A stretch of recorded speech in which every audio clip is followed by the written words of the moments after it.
अध्याय 12। श्री गणेशाय नमः। श्री सरस्वते नमः। श्री गुरुभ्यो नमः।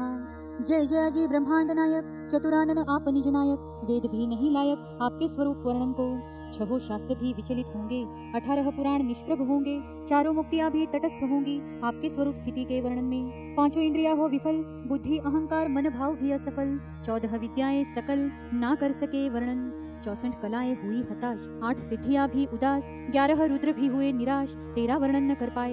12 आदित्यों को ही नहीं सुलभ, 16 कलाओं के लिए दुर्लभ। चारों वाचाएं हो निष्प्रभ शर्म से, हो सकता वजन धरा का। गिन सकते पानी सागर का, पृथ्वी पर अस्तित्व तृण का। गिन सकते गणित से, अंबर है विशाल कितना। रमापति बता सकते इतना, पर आपके गुण निश्चित करना संभव नहीं किसी को। श्री हरि में अज्ञान भक्त आपका, फिर भी हूँ अभिलाषी कृपा का। योग्य अधिकारी भी नहीं कृपा का, है ईश्वर है यह भी अगर सत्य। फिर भी न देखिए अंत, लिखने लीलामृत ग्रंथ। बुद्धि दे इस नरेंद्र दास को। पिछले अध्याय किया कथन श्री कृष्ण का मथुरागमन, कंस का करके दमन, नीतिवत राज्य आरंभ किया। इस अवतार में कुब्जा उद्धार, उद्धव देखे कृष्ण प्रेम अपार। श्रद्धा जग से अपार गोप गोपियों की, पढ़िए अब अम्बरीश आख्यान। दिया है जो लिंग पुराण, विष्णु भक्त हुए महान इक्ष्वाकु वंशीय। व्यास मुनि कहे सुत जी को, प्रारंभ करता हूँ कथा को। इक्ष्वाकु वंशीय घराने को थी विष्णु भक्ति की चाह।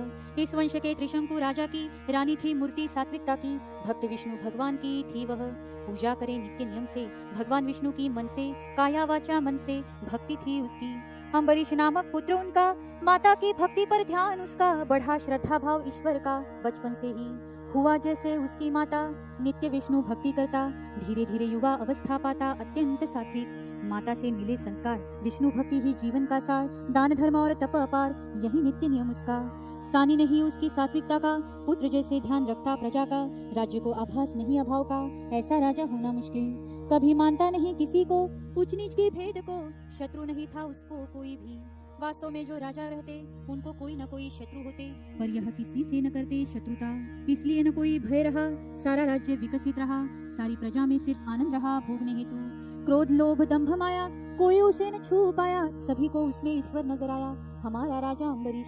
श्रोताओं परिणाम यह भक्ति का, जिससे आए सात्विकता। सात्विक गुणों से नहीं शत्रुता पोषित होती, भक्ति में है शक्ति। बनाए सात्विक हर व्यक्ति, दुर्गुणी रज और तम गुणों को रखती दूर अपने आप। बेकार होता मनुष्य दुर्गुणों से, अनावश्यक कर्म करने से। जीवन बर्बाद अपने हाथों से करता स्वयं। इसलिए बालपन से माता पिता संस्कारों से लगाए पुत्रों को भक्ति से सात्विकता बढ़ाने। इसलिए चाहिए पहले माता पिता भक्ति कर ले, तभी संतति उस रास्ते चले। पालकों को समझाना होगा, माता एवं पिता का, परिवार के सदस्यों का और मित्रों की संगति का परिणाम होता संतति पर। इसलिए रहे जागरूक, पालक बने सात्विक, वातावरण रखे आध्यात्मिक संतति पोषण को। अम्बर राजा को आया विचार, विष्णु अनुष्ठान करूं साकार। इसलिए राज्यभार सौंपा मंत्री को। राजा बैठा अनुष्ठान करने, कई दिन लगे संपन्न करने। राजा की परीक्षा लेने विष्णु ने लिया इंद्र रूप। राजा के समक्ष आकर कहा हूँ मैं प्रसन्न तुम पर। सभी देवों का राजा कहकर इंद्र बुलाते मुझे। जो भी वर मांगोगे वह मुझसे पाओगे, त्रिभुवन का राज्य चाहोगे बोलो राजन। अम्बरीश कहे भगवान इंद्र को, शत शत प्रणाम आपको। पर मैं नहीं भजता किसी को भगवान विष्णु के अलावा।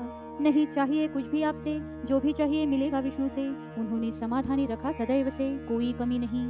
तो क्यों करते हो अनुष्ठान भगवान विष्णु का गुणगान। 9 दिन बीत गए हजान इस अनुष्ठान को। अम्बरीश कहे इंद्र से, समाधान मिलता है इससे। सिवाय एक अपेक्षा है ईश्वर से, प्रत्यक्ष दर्शन की। कृपया आप करे प्रस्थान, मेरे आराध्य सिर्फ विष्णु भगवान। न डालो व्यत्यय मेरे अनुष्ठान, बुद्धि भ्रमित कर। देख कर उसका वज्र निर्धार, प्रकट हुए प्रभु साकार। कहे मांगो इच्छित इस बार, क्या चाहिए तुम्हें। सामने देख विष्णु भगवान, अत्यंत प्रसन्न हुआ उसका मन। कहे कृतार्थ हुआ जीवन, प्रभु आपको देख कर। अनंत जन्मों तक रखे भक्त मुझको, वैष्णव बनाइए सारे जगत को। और उन सबका पालन करने को मौका दे मुझे बारंबार। मेरे कारण किसी को न झेलना पड़े दुख को, सारा विश्व दिखने दे मुझको आनंदमय। भगवान बोले राजा को, पूरा करता हूँ तुम्हारे मनोरथ को।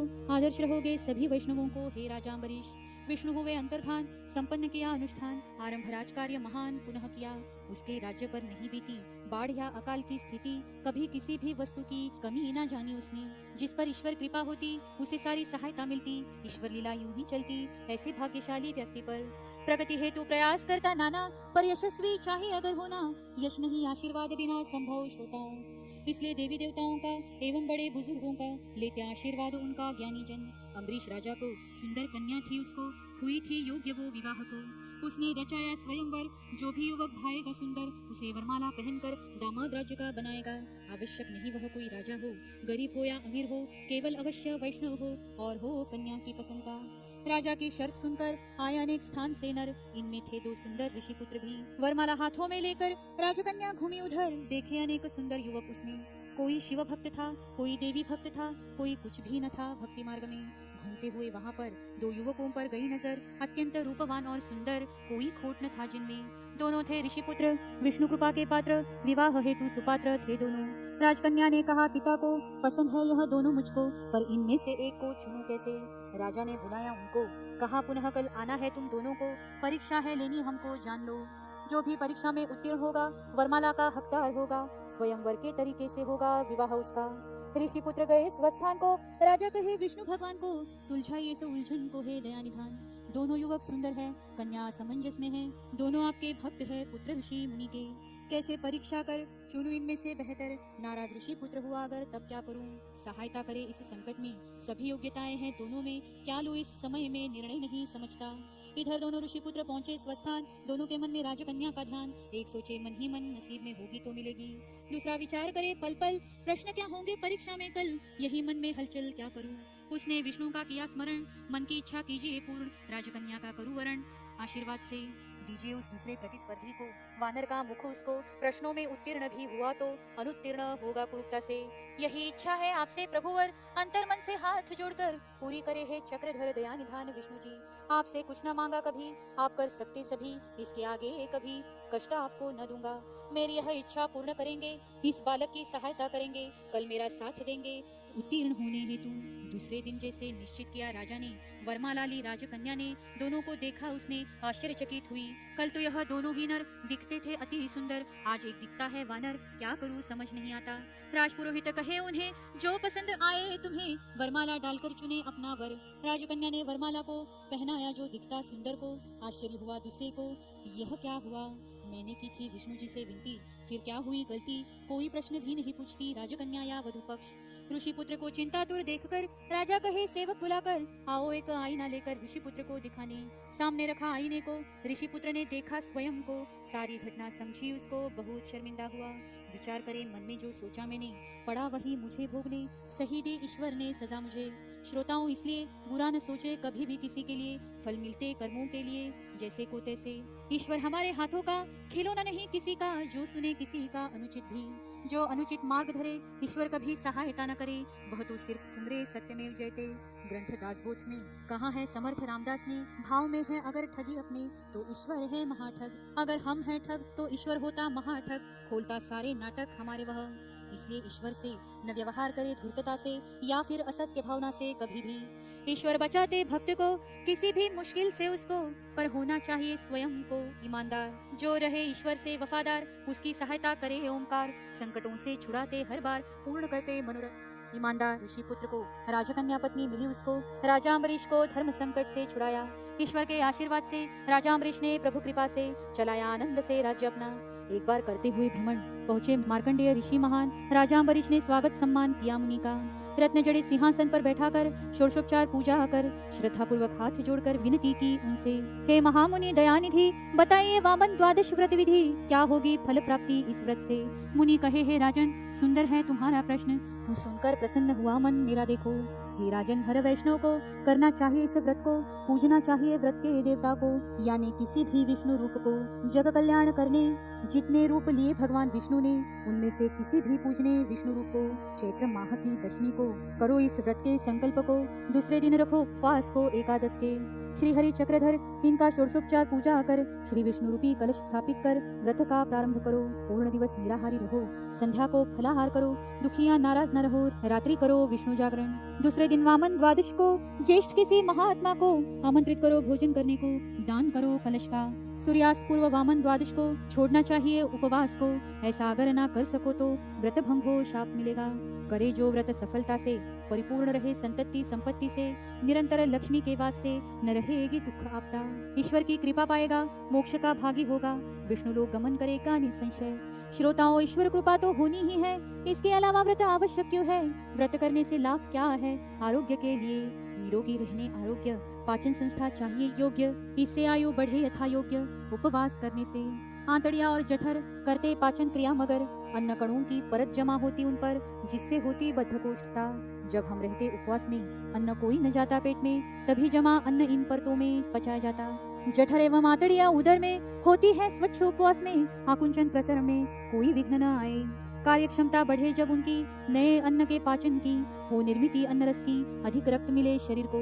दूसरा लाभ व्रत का, बढ़े आनंद उपासक का, समाधान और विश्वास का, बढ़े ईश्वर के प्रति, उससे बढ़ता समाधान अति, सामना करने की आय शक्ति, किसी भी प्रसंग में सूझे युक्ति, सफलता पाने हेतु। कथन किया जो मार्कंड ऋषि ने, उसका शास्त्र समझाया हमने, अज्ञानी जीवों को समझाने व्रत का महत्व। राजा ने ऋषि से कहा, उत्तम बोध आपने किया, वामन द्वादश व्रत की क्रिया समझ गया हूँ। आपकी आज्ञा अनुसार करूंगा, व्रत यह मन में धरूंगा, नारायण को प्रसन्न करूंगा, भगवान श्री विष्णु। मार्कंडेय आशीर्वाद दे बोले उसको, कभी अभाव न होगा तुमको, मिलकर तुम जैसे वैष्णव भक्त को, मुझे आनंद हुआ। ऋषि राजा से विदा लेकर आगे निकले तीर्थ यात्रा पर। सुना सुना अनुभव फिर हुआ कुछ दिन राजा को। आगे चैत्र महीना आया जब, दशमी का दिन आया तब, राजा ने संकल्प किया अब वामन द्वादश व्रत का। दूसरे दिन एकादश की रात्रि विष्णु स्तुति आरंभ की। सुबह अचानक महर्षि दुर्वासा जी पधारे राजमहल में। अत्यंत आनंदित हुआ मन, ईश्वराय करने व्रत का उद्यापन, इसलिए आग्रह करे राजन, रुकने व्रत समाप्ति को। दुर्वासा कहे राजा को, मानता हूँ तुम्हारे आग्रह को, परंतु दूसरे प्रहर को मुझे त्यागना होता है उपवास। दोपहर की संध्या अर्चना किए बिन मैं नहीं ग्रहण करता अन्न, अगर है तुम्हें मान्य तब मैं रुकता हूँ। राजन कहे ऋषिवर को, आपके चरण मिले हैं सेवक को, छोड़ू कैसे इस अवसर को, फिर न मिलेगा। आप आइए संध्या निपटा कर, रखवाता हूँ तैयारी कर, आपका भोजन हो जाने पर छोड़ूंगा व्रत मैं भी। गए मुनि दूसरे प्रहर को, त्रिकाल स्नान संध्या करने को, जाकर बैठे स्नान को गंगा में। दो प्रहर बीतने पर भी स्नान समाप्त न हुआ तब भी, राजा करे प्रतीक्षा अभी भी राजमहल में। आरंभ हुआ चौथा प्रहर, सूर्यास्त होने को अग्रसर, अब उपवास न छोड़ा अगर तो होगा व्रत भंग। अगर उपवास छोड़ता तो ऋषि क्रोध की चिंता, उपवास नहीं छोड़ता तो व्रत भंग होगा। क्या करूं समझे ना मति, ऋषि को बुलाने की हिम्मत न होती, दुर्वासा क्रोधी अति राजा जानता था। सूर्यास्त होने को आया तब राजा ने निर्णय लिया, हाथ में लेकर प्राशन किया जल उसने।